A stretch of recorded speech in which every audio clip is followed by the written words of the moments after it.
Stumbling home, we don't know where we're going. Should've turned back hours ago. Out of our minds, I guess we're sleeping outside. You're still a good time, even in the cold. Hello, welcome to Defender Adventure. We are Paul and Chrissy from the UK, and with our Land Rover Defender that we have called Sterling, we are travelling the world.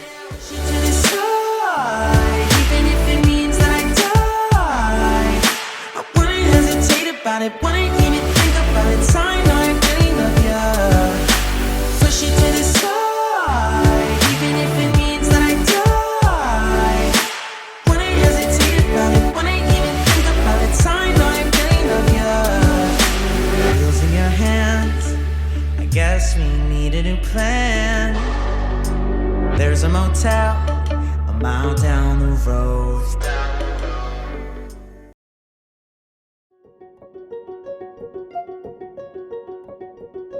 Continuing our journey from Burwash Landing, we camped overnight near Haynes Junction and then drove solidly for the next few days.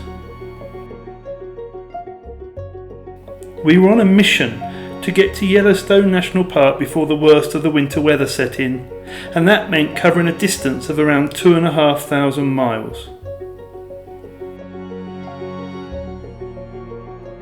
Leaving the Yukon territory, we chose to head south down the Glacier highway. We did take a branch off the Glacier to the Canadian town of Stewart and the adjacent Alaskan town of Hyder, where we hope to see bears feeding on the salmon and Salmon Glacier. Unfortunately, we didn't see any bears, and with all the cloudy weather, we didn't think we were going to see the glacier either. But then we did, and it was massive.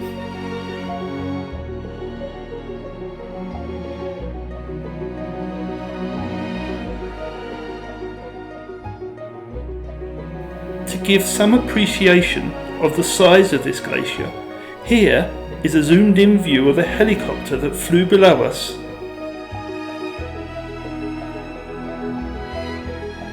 And here it is again, zoomed out.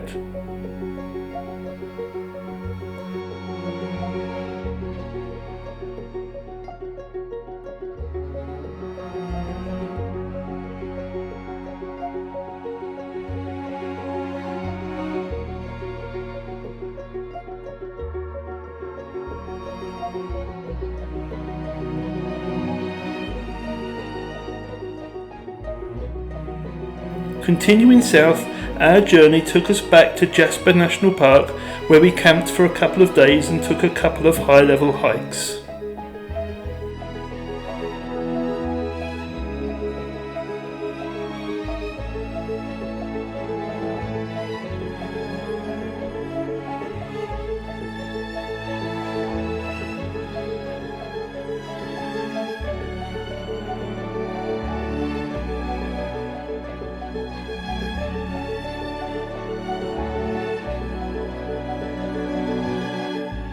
Back on the Icefield Parkway, but heading south this time, we experienced all weathers in just one day.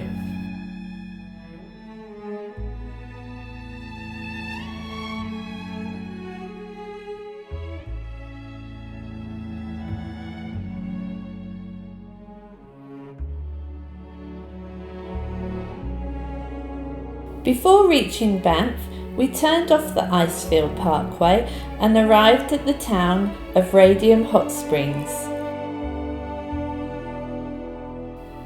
One of the first things we saw were the hot springs, after which the town was named. So we set off to find a suitable location to camp.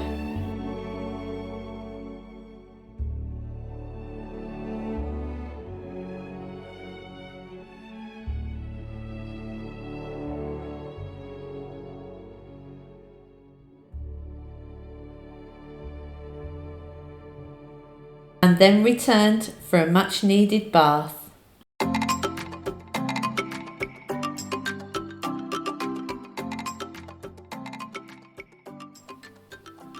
We did hear reports that the hot springs were closed for a couple of days after our visit to unblock some pipes or something, but we're sure that must just be a coincidence.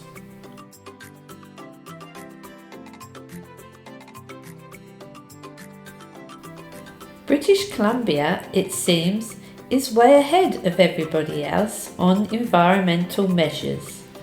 Rather than have hundreds of tourists driving around looking for wildlife, they have arranged for the wildlife to come to you.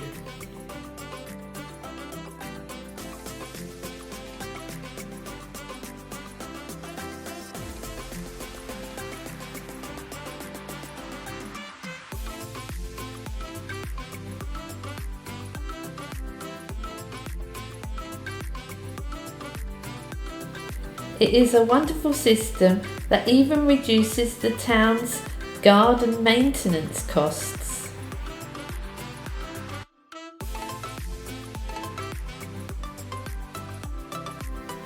We spent our last night in Canada at an ice hockey match, cheering on the Columbia Valley Rockies. They lost.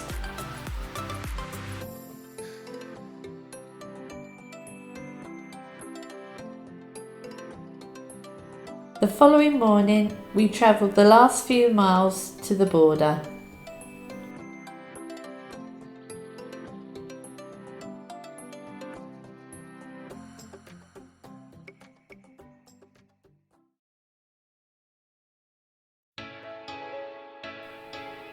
A smooth border crossing, and we were in Montana, our first state of the lower 48 since leaving home.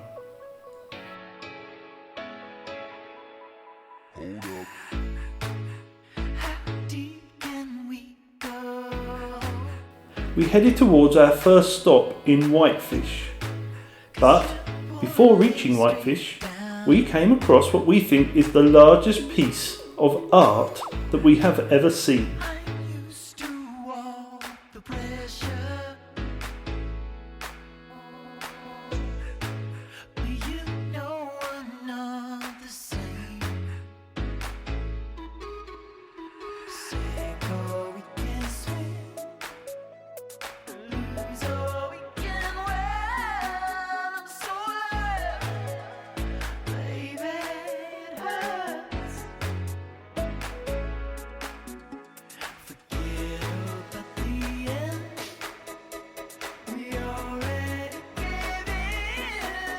We based ourselves at a lodge near Whitefish and spent a couple of days exploring and hiking in nearby Glacier National Park.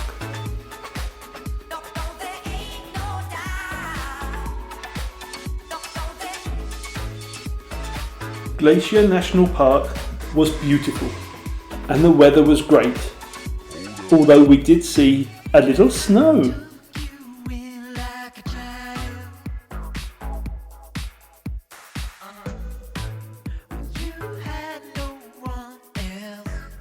And we made the most of a dry day by hiking up to Avalanche Lake.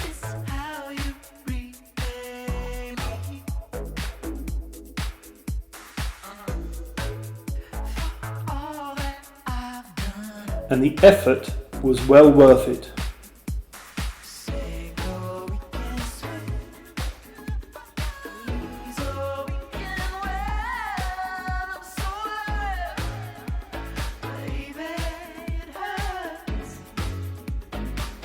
Back down at lower levels, and there was another lake asking to be photographed.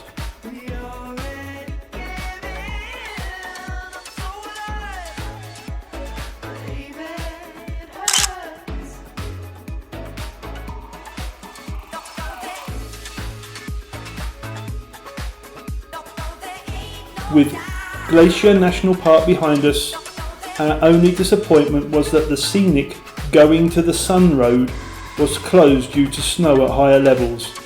It's something we will have to come back for another day. The weather heading to Yellowstone National Park wasn't very special, and we were beginning to worry that we had got our timing wrong and left it too late in the season. But it looked like our luck was in, and the weather had significantly improved by the time we reached the park.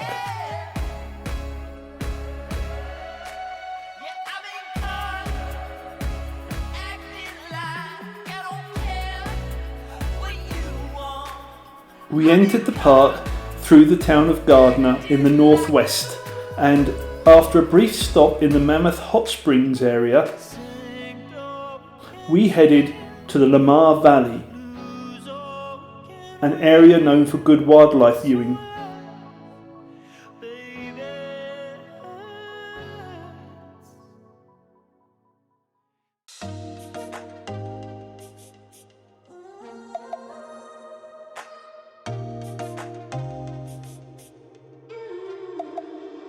And we sat and enjoyed a lunch with a view.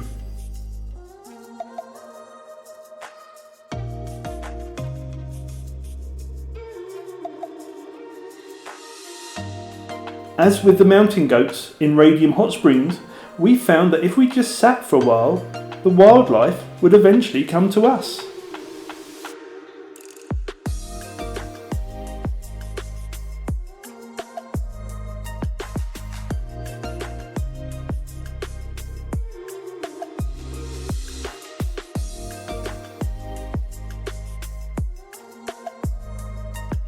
We had booked a room at the lodge in Canyon Village, but it was quite a drive to get there, as the most direct route had been closed due to snow.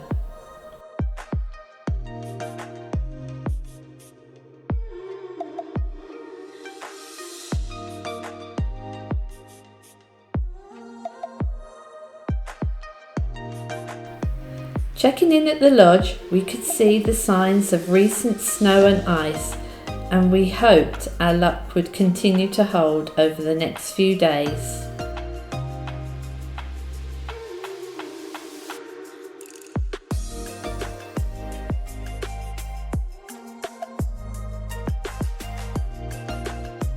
With early starts the next couple of days, we explored the northern areas of the park, and it was beautiful.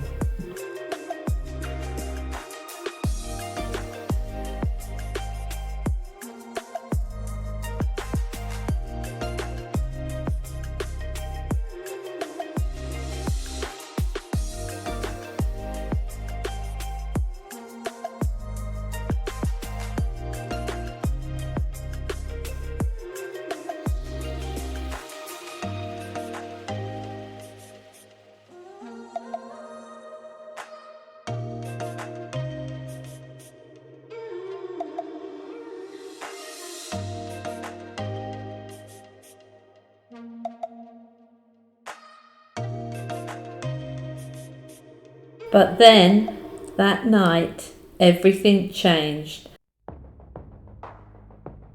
and we went to bed fearing the worst.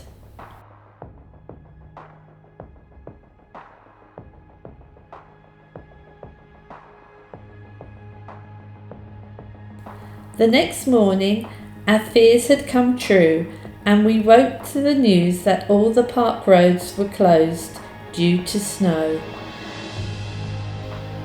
But do you know what? We loved it. No cars, no people. It was like we had the park to ourselves, and the snow made everything look even more special.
The roads opened a couple of days later and we could once again explore further afield.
After exploring from the vehicle for a day or two, we had the urge to do a longer backcountry hike, but we were concerned about the presence of bears. Our anxiety increased significantly when we came across this fresh print in our path.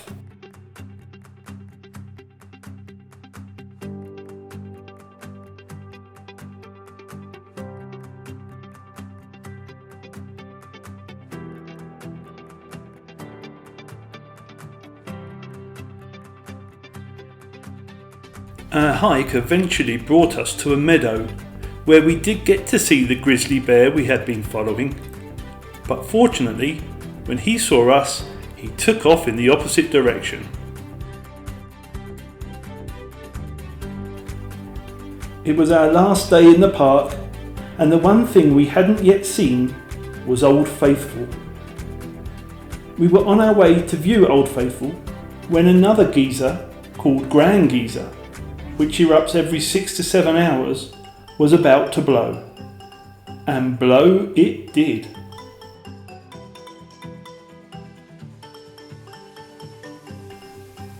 What a wonderful thing to witness.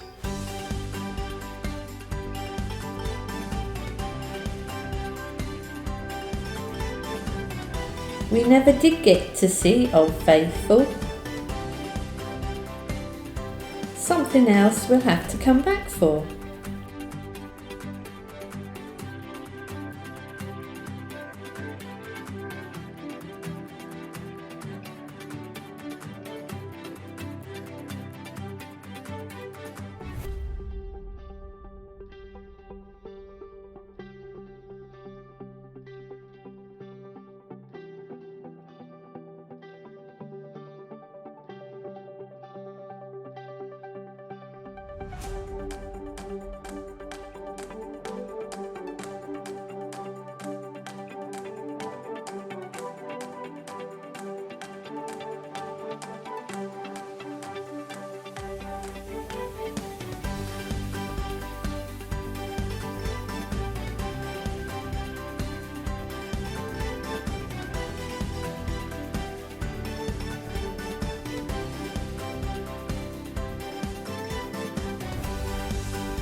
We left the park the following morning for the short journey south to the Grand Teton National Park.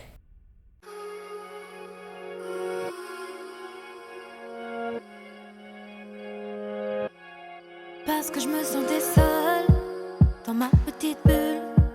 Je voulais danser mais je me sentais comme un funambule. Parce que je me sentais seule et t'es arrivé. T'as soufflé sur mon visage comme une brise légère d'été. Viens on s'en va même si on ne sait pas vraiment où l'on va. We were in the Grand Teton National Park for 3 days. After Yellowstone, we thought that the Grand Teton National Park would be an anticlimax. But we were wrong.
By now it was late October, and with flights back to the UK in early December, we only had a few weeks left to explore.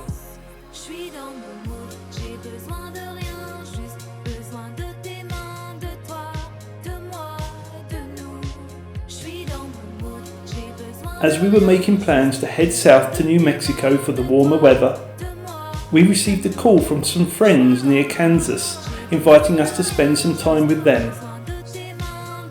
Kansas was 660 miles away from our location, which by USA measures is only a stone's throw. So, off we went. We did eventually get to New Mexico, with part of our journey there on Route 66, but that is for our next video. So, thanks for watching. See you soon.